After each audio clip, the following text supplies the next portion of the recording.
मैं SC. Mishra from Mahatma Gandhi शिक्षण संस्थान Darbhanga. Good morning all of you.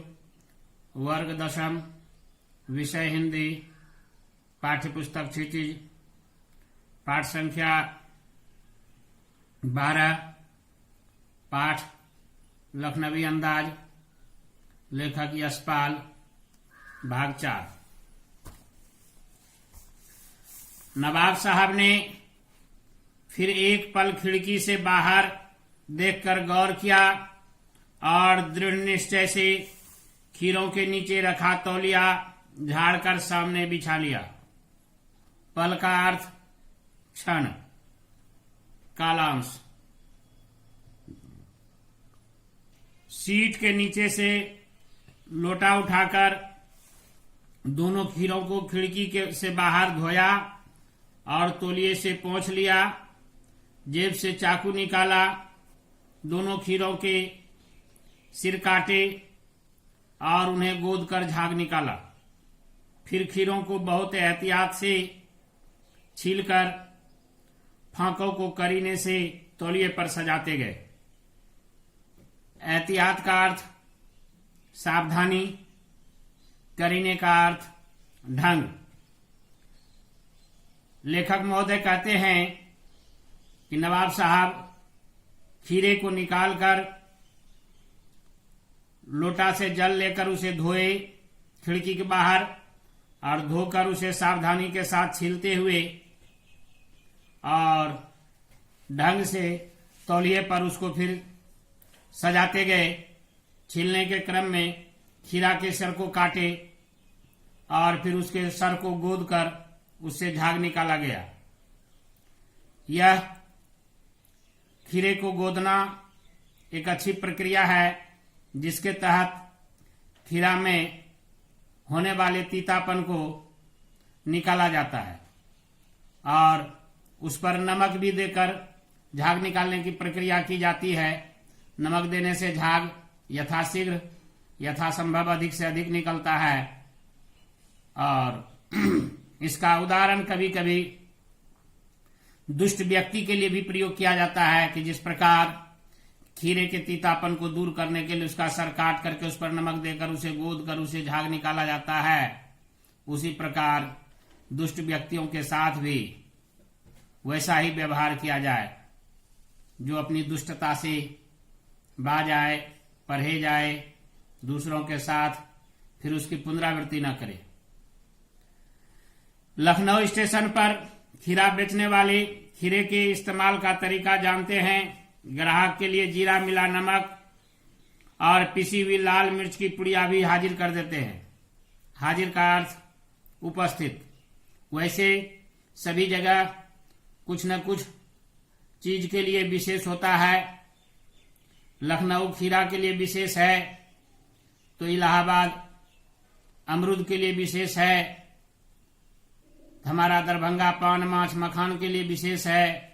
सब स्थान पर कुछ न कुछ विशेष होता है और वह बेचने वाले का अपना अपना एक तौर तरीका होता है जिससे ग्राहक को अपने ओर आकर्षित कर सके, अपनी ओर लुभा सके, अपने सामान की अधिक से अधिक बिक्री कर सके।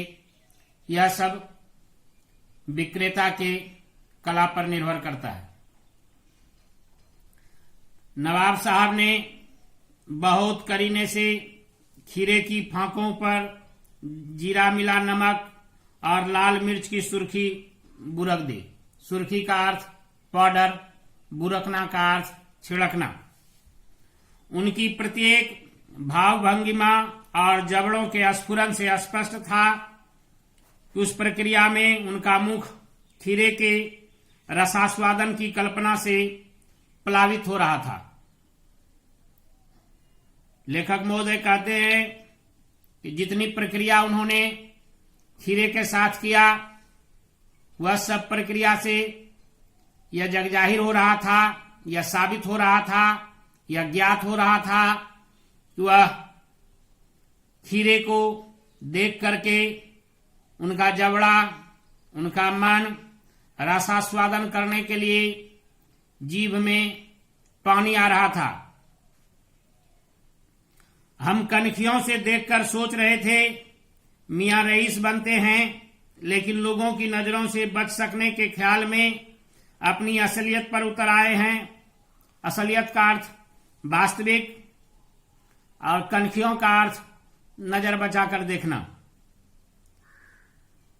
लेखक महोदय भांप चुके थे कि नवाब साहब सामान्य व्यक्तियों की नजरों से बचने के लिए एकांत में ऐसा करने की सोच रहे थे, और जब सामने लेखक महोदय पड़ गए तो वह इस चीज को प्रदर्शित करना चाहते थे कि यह चीज नवाब के वसूल के खिलाफ होता है, वह सामान्य चीज को हाथ नहीं लगाता है या स्वीकार नहीं करता है। नवाब साहब ने फिर एक बार हमारी ओर देख लिया, और का तरफ। वल्लाह शौक कीजिए, लखनऊ का बालम खीरा है। लेखक महोदय की तरफ देख करके नवाब साहब ने खीरे की प्रशंसा करते हुए उन्हें भी उसमें भागीदार के लिए बनने के लिए आमंत्रित किया। नमक मिर्च छिड़क दिए जाने से ताजे खीरे की पनियाती फांकें देखकर पानी मुंह में जरूर आ रहा था, लेकिन इनकार कर चुके थे। आत्मसम्मान निभाना ही उचित समझा, उत्तर दिया शुक्रिया, इस वक्त तलब महसूस नहीं हो रही है। तलब का अर्थ जरूरत, महसूस का अर्थ अनुभव। मेदा भी जरा कमजोर है। मेदा का अर्थ आमाशय, और खीरा या कच्चा कोई भी फल सभी के आमाशय में आसानी से पचता नहीं है। की भला शौक फरमाए। लेखक महोदय ने उनको कह दिया कि इसके मामले में आप ही शौक फरमाएं, हम अक्षम हैं, और उन्हें वहां अपनी अक्षमता इसलिए बतानी पड़ी क्योंकि वे वहां अपने आत्मसम्मान का निर्वहन करना चाहते थे। धन्यवाद।